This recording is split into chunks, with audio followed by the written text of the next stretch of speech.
think it's been interesting to see how the mayor has taken over office, how he started to root out corruption, how he started to try to fix the problems that have been endemic in the city of Johannesburg for a while.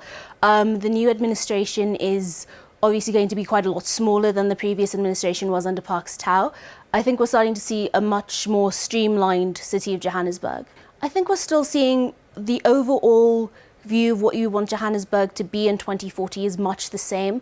However, the way we get about achieving that has changed a lot. I think the DA administration and Mayor Mashaba have gone a long way to looking to clear up the inner cities to try and get businesses back in the Johannesburg CBD, and just to overall try and get us growing economically and avoid the pitfalls of sort of city-run enterprises and rather privatize to, again, streamline the city. The importance here is that while there haven't been major issues in the city of Johannesburg, I think we know that there were large ANC patronage networks, so there were probably people employed within the city of Johannesburg who sort of had jobs while not actually doing very much.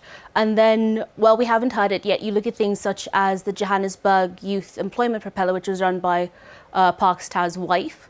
So the issues like that are still sort of creeping in that we probably are going to unravel further. But the limiting of corruption is extremely important, because what we've seen recently, especially if you look at municipal audits, is that there have been massive spending issues within municipal governments, I mean at provincial and national levels as well, but you have massive spending issues at local level where fruitless and wasteless expenditure is costing the city money and nobody actually knows where that money is going to. And I think this administration is going to try and limit that, much like the sort of partner administrations do in the city of Cape Town and probably will do as well in the city of Pretoria. Early in the year with the weather disasters, a lot of people have said that Mayor Mashaba's administration has been very slow to respond.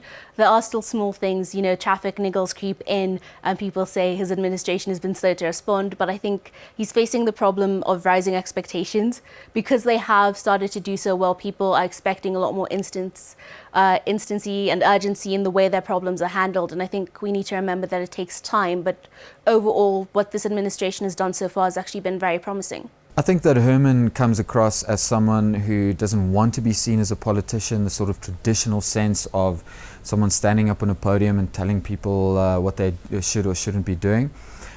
However, I do feel that at times he does cross into that realm of being a politician. He uses a lot of language that a politician would use, and he says a lot of things that a politician would say. And I think this is an opportunity for someone like Herman Mashaba, who, you know, we see as the average Joe who made himself, he's a self-made man, to take the reins and really take control of this, rather than, you know, constantly sort of pandering to what other people are saying to him. I think he needs to make his own path, and I think he needs to fight and be strong in that regard, to be able to say, well, yes, there are all of these issues, but I'm focusing on a few of them and I'm going to get them done. I think that Herman should look at what is really needed, rather than what is perceived by the sort of, you know, the higher ups in government to say, well, these are the problems and those are the problems. And I think that's largely why the ANC lost so much ground, is because they were out of touch with the reality on the ground. And I think that Herman is running the risk in many ways of making that same mistake by constantly focusing on similar topics to what his predecessors would have focused on. Of course, we all hear people talking on the campaign trail. You know, someone like Donald Trump, which is very recent, is a good example, saying all kinds of things, and when it comes to actually doing them, they realize that it's actually a lot more difficult than it seemed. It's very easy to shoot the previous administration in the foot and say, well, you did nothing, I'm going to change everything. Well, it's been 100 days, and I think we are yet to see any real pragmatic changes within the city of Johannesburg, and really taking the bull by the horns and being able to say, well, you know, yes, service delivery, jobs, unemployment, illiteracy, etc., those are big issues and they are important issues. But let's pick one. Let's focus on one and let's solve one. And I know that Mr. Mashaba has chosen to focus on employment and the massive unemployment that we have in Johannesburg, which currently stands at about 22%. But at the same time, how is it going to be done? And I think communication is so vitally important. You know, in any kind of environment, we need to understand exactly what is being done. And the more people know and the more people understand, the more they get involved. You know, I don't feel like I can get involved at this stage in changing the way that the city of Johannesburg is functioning as much as I would. And I think there are thousands of people that would love to get involved and give him and Mashaba a sort of a leg up and say, you know, I'm ready to help you and I'm ready to change things, but I need to know exactly what your plan is and how you're going to do it. So, you know, the cloak and dagger stuff, I don't think that it's necessarily being done purposefully, but it is a case of saying, well, here's our plan, this is our goal. You know, at this point he's saying that after 5 years, if he hasn't achieved what he set out to achieve, then we must vote him out. Well, you know, people are worried about 5 years, sure, but most people are worried about tomorrow. And I think that's the reality that's being missed here by many politicians. And I hope that he does it differently. Well, so far so good, but remember, Rome was not built in a day. So we'll have to give it some time. And well, I guess there was a lot that he still needs to be done. But so far it's 7 out of 10. So we'll see how far it goes. But so far so good. I think, in my view, we are slightly in a hurry to try and see what they are doing and what they've done so far in the 100 days that they've been in the office.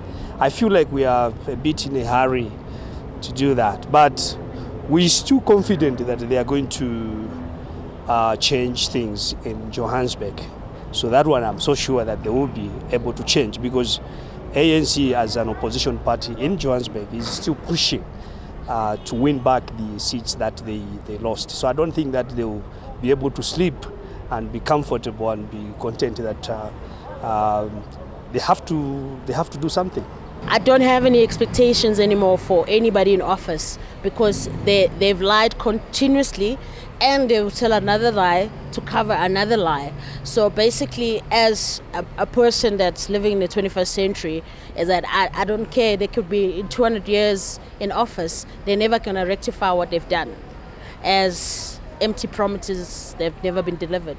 Generally, he's trying his best based on what has happened prior in terms of the old government. Okay, I hope that maybe can clear up those unshelved finances, because what I believe is that some of these guys were just doing this for themselves, not for the electorate. You know, I hope then he cannot just stop on his way to unravel all these things. For me, Herman Mashaba is actually a businessman, not a politician or a leader. So I haven't noticed any changes, major changes, since he took office. Everything is still the same.